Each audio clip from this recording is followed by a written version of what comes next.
Cet arrangement n'eût pas été la plus folle action de ma vie si nous eussions été assez sages pour nous y assujettir constamment. Mais nos résolutions ne durèrent guère plus d'1 mois. Manon était passionnée pour le plaisir. Je l'étais pour elle. Il nous naissait à tout moment de nouvelles occasions de dépenses. Et loin de regretter les sommes qu'elle employait quelquefois avec profusion, je fus le premier à lui procurer tout ce que je croyais propre à lui plaire. Notre demeure de Chaillot commença même à lui devenir à charge. L'hiver approchait, tout le monde retournait à la ville, et la campagne devenait déserte. Elle me proposa de reprendre une maison à Paris. Je n'y consentis point, mais pour la satisfaire en quelque chose, je lui dis que nous pouvions y louer un appartement meublé, et que nous y passerions la nuit lorsqu'il nous arriverait de quitter trop tard l'assemblée où nous allions plusieurs fois la semaine. Car l'incommodité de revenir si tard à Chaillot était le prétexte qu'elle apportait pour le vouloir quitter.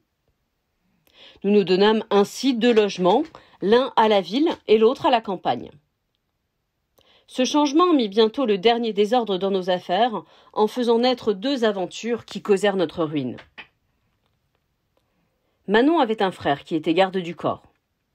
Il se trouva malheureusement logé à Paris dans la même rue que nous. Il reconnut sa sœur en la voyant le matin à sa fenêtre. Il accourut aussitôt chez nous. C'est un homme brutal et sans principe d'honneur. Il entra dans notre chambre en jurant horriblement, et, comme il savait une partie des aventures de sa sœur, il l'accabla d'injures et de reproches. J'étais sortie un moment auparavant, ce qui fut sans doute un bonheur pour lui ou pour moi, qui n'était rien moins que disposé à souffrir une insulte. Je ne retournai au logis qu'après son départ. La tristesse de Manon me fit juger qu'il s'était passé quelque chose d'extraordinaire.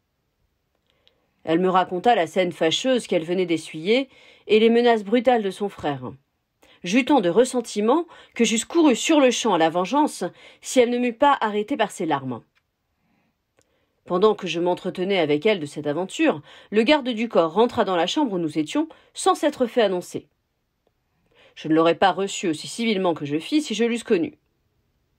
Mais, nous ayant salués d'un air riant, il eut le temps de dire à Manon qu'il venait lui faire des excuses de son emportement, qu'il l'avait cru dans le désordre et que cette opinion avait allumé sa colère, mais que, s'étant informé qui j'étais, d'un de nos domestiques, il avait appris de moi des choses si avantageuses qu'elles lui faisaient désirer de bien vivre avec nous. Quoique cette information qui lui venait d'un de mes laquais eût quelque chose de bizarre et de choquant, je reçus le compliment avec honnêteté. Je crus faire plaisir à Manon. Elle paraissait charmée de le voir porter à se réconcilier. Nous le retînmes à dîner. Il se rendit, en peu de moments si familiers, que nous ayant entendu parler de notre retour à Chaillot, il voulut absolument nous tenir compagnie. Il fallut lui donner une place dans notre carrosse. Ce fut une prise de possession, car il s'accoutuma bientôt à nous voir avec tant de plaisir qu'il fit sa maison de la nôtre et qu'il se rendit le maître, en quelque sorte, de tout ce qui nous appartenait. Il m'appelait son frère, et, sous prétexte de la liberté fraternelle, il se mit sur le pied d'amener tous ses amis dans notre maison de Chaillot et de les y traiter à nos dépens. Il se fit habiller magnifiquement à nos frais. Il nous engagea même à payer pour ses dettes. Je fermai les yeux sur cette tyrannie pour ne pas déplaire à Manon, jusqu'à feindre de ne pas m'apercevoir qu'il tirait d'elle de temps en temps des sommes considérables. Il est vrai qu'étant grand joueur, il avait la fidélité de lui en remettre une partie lorsque sa fortune le favorisait. Mais la nôtre était trop médiocre pour fournir longtemps à des dépenses si peu modérées.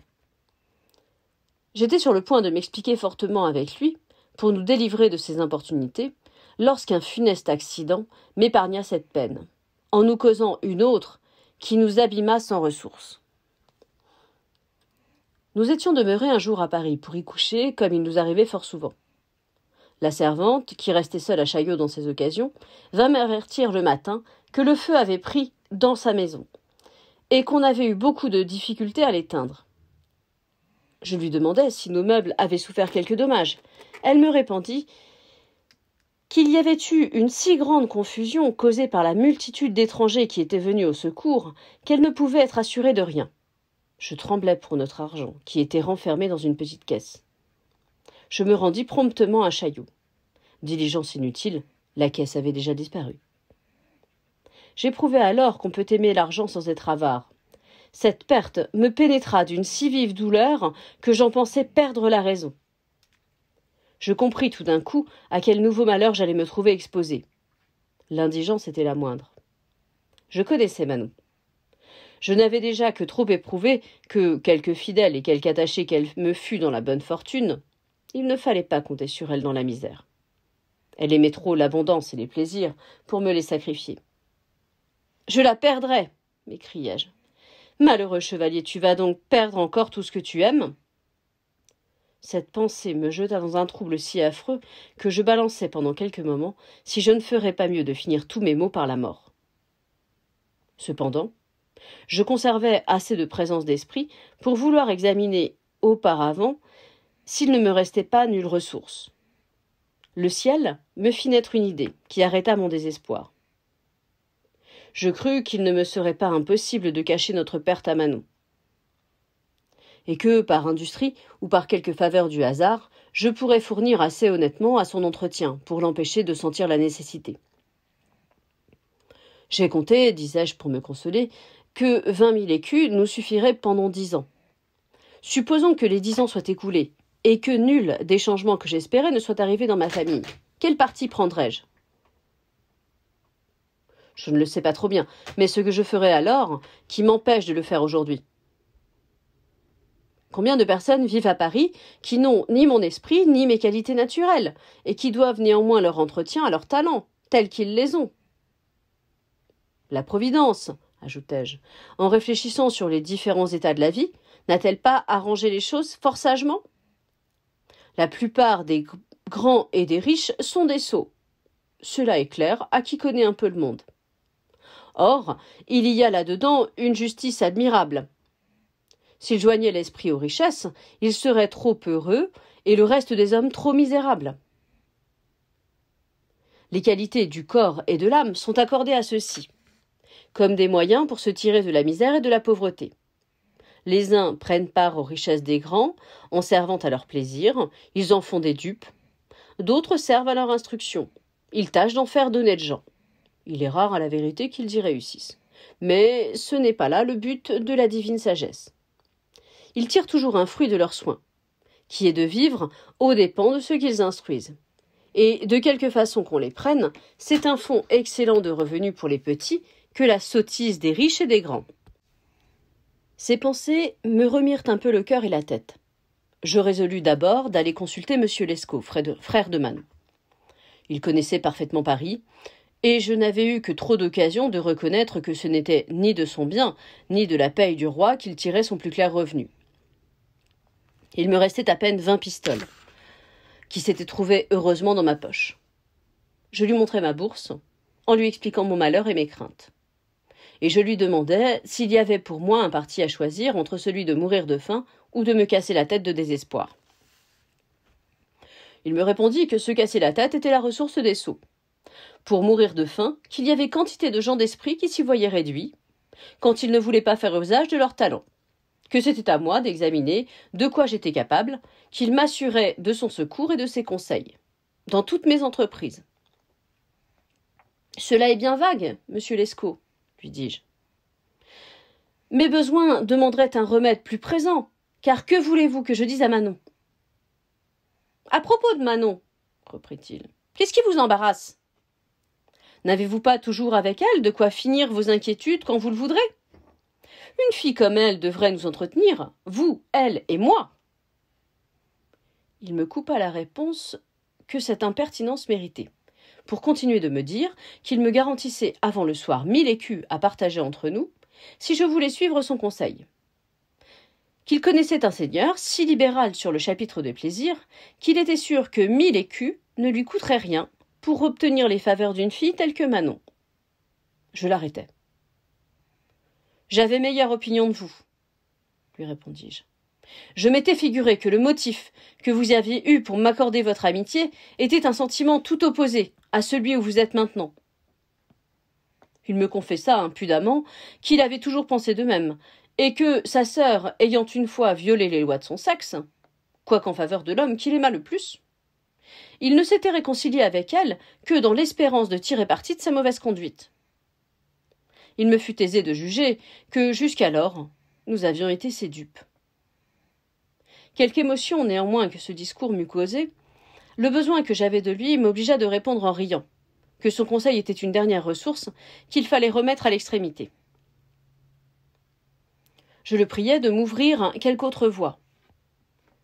Il me proposa de profiter de ma jeunesse et de la figure avantageuse que j'avais reçue de la nature pour me mettre en liaison avec quelques dames vieilles et libérales. Je ne goûtais pas non plus ce parti qui m'aurait rendu infidèle à Manon. Je lui parlais du jeu comme du moyen le plus facile et le plus convenable à ma situation. Il me dit que le jeu, à la vérité, était une ressource, mais que cela demandait d'être expliqué, qu'entreprendre de jouer simplement avec les espérances communes, c'était le vrai moyen d'achever ma perte. Que de prétendre exercer seul, et sans être soutenu, les petits moyens qu'un habile homme emploie pour corriger la fortune, étaient un métier trop dangereux, qu'il y avait une troisième voie, qui était celle de l'association, mais que ma jeunesse lui faisait craindre que messieurs les confédérés ne me jugeassent point encore les qualités propres à la Ligue. Il me promit néanmoins ses bons offices auprès d'eux, et, ce que je n'aurais pas attendu de lui, il m'offrit quelque argent, lorsque je me trouverais pressé du besoin. L'unique grâce que je lui demandais dans les circonstances fut de ne rien apprendre à Manon de la perte que j'avais faite, et du sujet de notre conversation. Je sortis de chez lui moins satisfait encore que je n'y étais entré. Je me repentis même de lui avoir confié mon secret. Il n'avait rien fait pour moi, que je n'eusse pu obtenir de même sans cette ouverture, et je craignais mortellement qu'il ne manquât à la promesse qu'il m'avait faite de ne rien découvrir à Manon. J'avais lieu d'appréhender aussi, par la déclaration de ses sentiments, qu'il ne formât le dessein de tirer parti d'elle, suivant ses propres termes, en l'enlevant de mes mains, ou du moins en lui conseillant de me quitter, pour s'attacher à quelque amant plus riche et plus heureux. Je fis là-dessus 1000 réflexions qui n'aboutirent qu'à me tourmenter et à renouveler le désespoir où j'avais été le matin. Il me vint plusieurs fois à l'esprit d'écrire à mon père et de feindre une nouvelle conversation, pour obtenir de lui quelques secours d'argent. Mais je me rappelai aussitôt que, malgré toute sa bonté, il m'avait resserré 6 mois dans une étroite prison pour ma première faute. J'étais bien sûr qu'après un éclat tel que l'avait dû causer ma fuite de Saint-Sulpice, il me traiterait beaucoup plus rigoureusement. Enfin, dans cette confusion de pensées, en produisit une qui remit le calme tout d'un coup dans mon esprit, et que je m'étonnais de n'avoir pas eu plus tôt. Ce fut de recourir à mon habit Tiberge, dans lequel j'étais bien certain de retrouver toujours le même fond de zèle et d'amitié. Rien n'est plus admirable et ne fait plus d'honneur à la vertu que la confiance avec laquelle on s'adresse aux personnes dont on connaît parfaitement la probité. On sent qu'il n'y a point de risque à courir. Si elles ne sont pas toujours en état d'offrir du secours, on est sûr qu'on en obtiendra du moins de la bonté et de la compassion. Le cœur qui se ferme avec tant de soin au reste des hommes s'ouvre naturellement en leur présence, comme une fleur s'épanouit à la lumière du soleil, dont elle n'attend qu'une douce influence.